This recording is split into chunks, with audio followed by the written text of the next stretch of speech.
السلام علیکم ورحمت الله وبرکاته. داسې برکتناکه شپه ده. دا لومبی خصوصیت دی چې په دې کې الله رب العزت د قرآن پاک په شان عظیم الشان کتاب نازل کړی دی. او دا داسې خصوصیت دی چې د دې خصوصیت د لیلة القدر عظمت او مرتبه نوره اوچته کړه. یعنې د قرآن د رانازلېدلو په واسطه باندې الله رب العزت د قدر شپې ته نور هم عزت ورکړ. نو راشئ دا شپې په موږ او تاسو را روانې دي.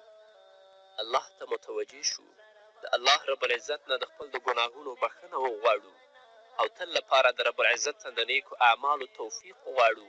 ځان ته، ټولنې ته، خپل کورنۍ ته، مسلمانانو ته دعا وکړو چې الله رب العزت دوی ته د نیکو اعمالو توفیق ورکړي او د ګناه او د معصیت نه یې په خپل حفظ و امان کې وساتي. او که داسې ژوند زموږ په غفلت باندې تېرېږي نو په دنیا کې به هم زموږ لپاره راحت او سکون نه وي. تل لپاره به د دنیا په تلاش کې یو، که شپه او ورځ. همدارنګه په آخرت کې به هم بیا موږ سرګردانه یو، د الله په حساب کې به ولاړ یو. دویم خصوصیت د قدر شپې دا دی چې په دې شپه کې عبادت د زرو میاشتو د عبادت نه بهتره او غوره دی. الله رب العزت فرمایي لیلة القدر خیر من الف شهر.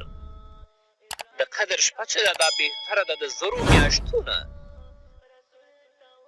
الله داسې نه دی ویلي چې د قدر شپې عبادت دا برابر دی د زرو میاشتو د عبادت سره، بلکې الله دا ویلي دی چې د قدر شپې عبادت دا غوره دی د زرو میاشتو د عبادت نه. زیاتوالی الله تعالی ته معلوم دی چې الله څومره زیاتی نورو هم ورکړی دی.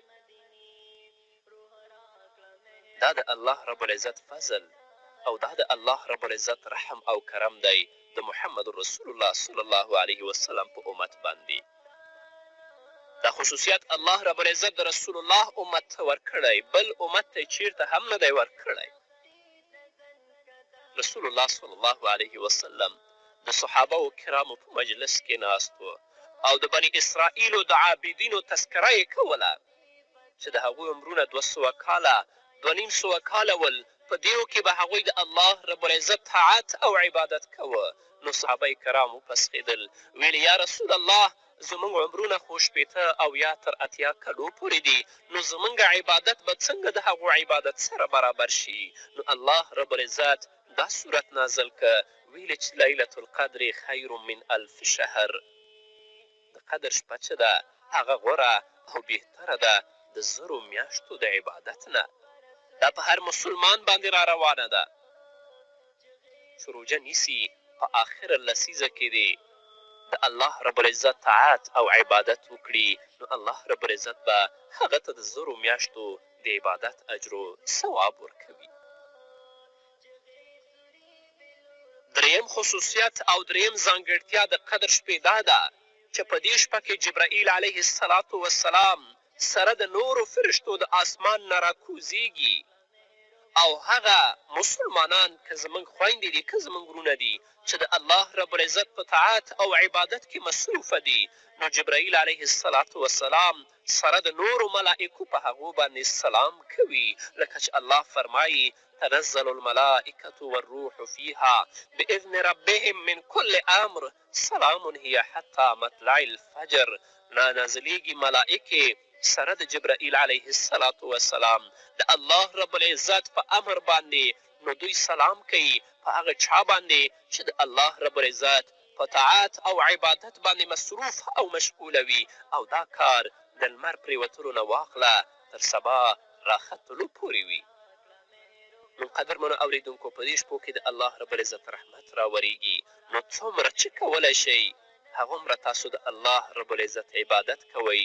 ځان د الله رب العزت د رحمت نه مه محروموئ، ځکه چې رسول الله صلی الله علیه وسلم فرمایلی دي چې کوم کس د لیلة القدر د خیر او برکت نه محروم شو، هغه گویا د ټول خیر نه محروم شو او د دې خیر نه محرومه کیږي مګر هغه کس چې هغه یقینا محرومه وي او یقینا بدبخته وي.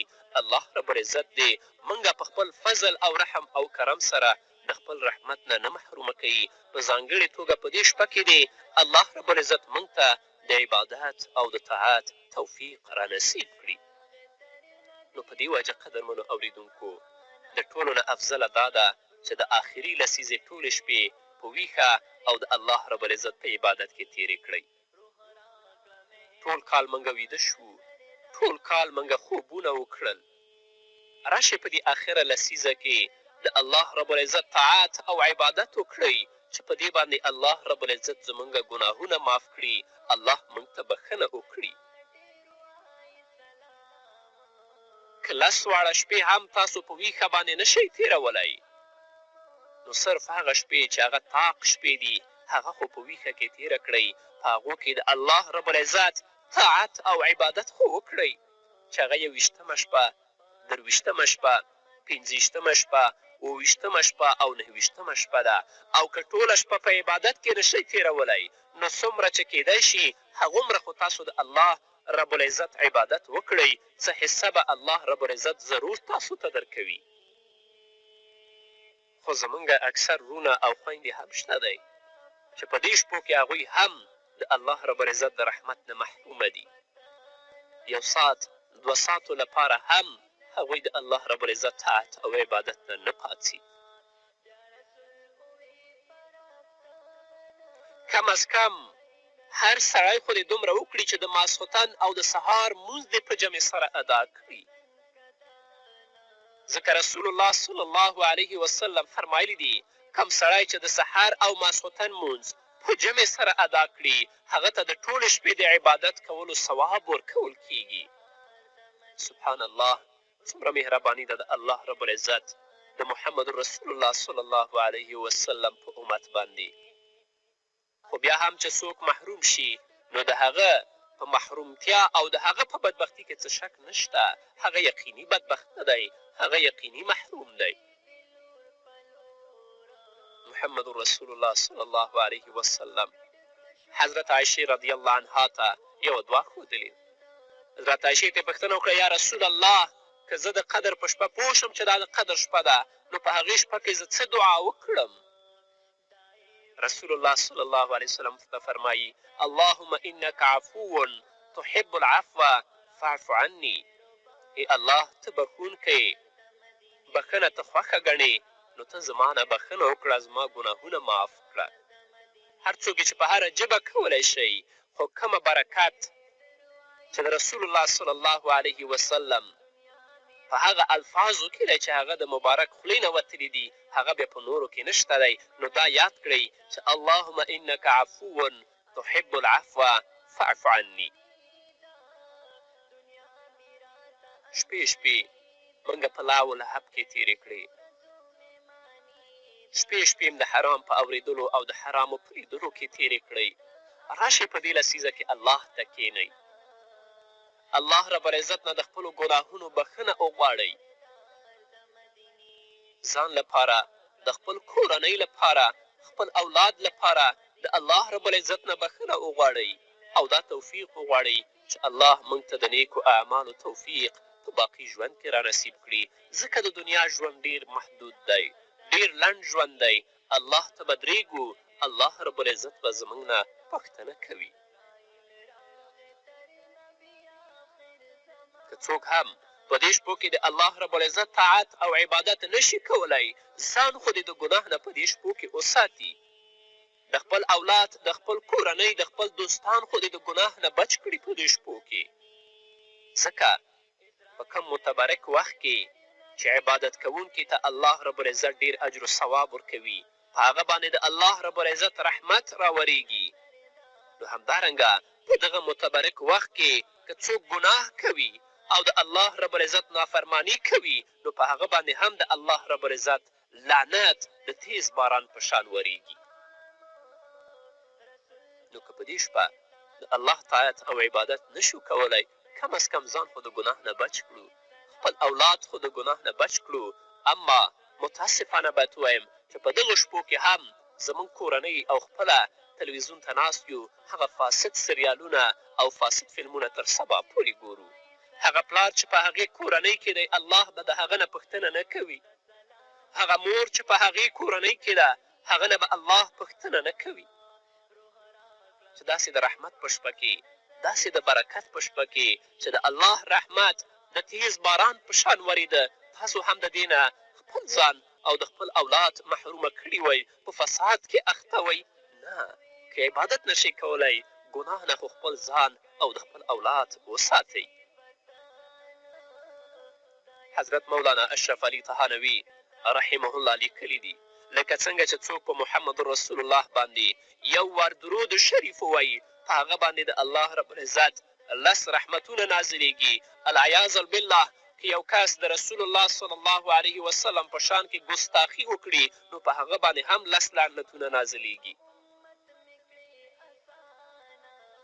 او دا اشرف علي طهانوي صاحب د قرآن کریم نه ثابته کړې ده په صورت قلم کې الله پاک د یو کافر تذکره کړې ده چې هغه د محمد رسول الله ګستاخي کړې وه بیا د هغې په جواب کې الله رب العزت 10 ملامتیانې په دې باندې نازلې کړي الله فرمایي ولا تطع كل حلاف مهین هماز مشاء بنمیم مناع للخیر معتد اثیم عتل بعد ذلك زنیم او ته خبره مه منه د هر قسم خوړونکي چې ذلیله دی عیب لګوونکی دی ګرځنده عیب لګوونکی هغه چغلخور دی منع کوونکی دی د نیکي د کارونو نه د حد نه تېرېدونکی دی غټ ګنهګار دی بدخویه دی د دې نه هر څه علاوه بدذاته دی نو به هر حال قدرمنو اورېدونکو دا شپې د الله رب العزت د طاعت او د عبادت شپې دي په دو شپو کې الله رب العزت تا ته د 1000 میاشتو نه لا زیات د عبادت ثواب درکوي نو راشئ چې د الله عبادت په دې شپو کې وکړو بهتره خو دا ده چې آخري لسیزو کې په ټولو شپو کې د الله عبادت وکړو که دا نشو کولی په طاق شپو کې وکړو که دا هم نشو کولی څه ناڅه 1 ساعت 2 ساعته خو د الله په عبادت او په طاعت باندې ځان مصروفه کړو د خپل د ګناهونو بخښنه خو د الله نه وغواړو که دا هم نشو کولی د دې نه محرومه یو دومره همت الله موږ ته نه دی راکړی د ماسخوتن او د سهار مونځ خو په جمع سره په تکبیر اولا سره ادا کړو که دا هم نشو کولی دومره ضعف الله راکړی دومره خو وکړو چې ځان خو د ګناه نه بچ کړو خپل اولاد خو د ګناه نه وساتو خپله کورنۍ او خپل دوستان خو د ګناه نه بچ کړو کني الله رب العزت په غضب او په لعنت کې به ګرفتاره یو د الله رب العزت نه ځان لپاره تاسو لپاره د ټولو مسلمانانو لپاره د الله رب العزت د عبادت او د اطاعت توفیق غواړم او داسې غواړم چې موږ ته الله رب العزت په شپو کې د خپل د طاعت او عبادت توفیق را نصیب کړي او د ګناه نه مو ساتي په همدې هیله قدرمنو اورېدونکو دا وه زموږ نننۍ خپرونه چې ستاسو درانه حضور ته وړاندې شوه تر بلې خپرونې پورې چې زه بیا هم ستاسو درانه حضور ته راځم تاسو ټول په پاک رب سپارم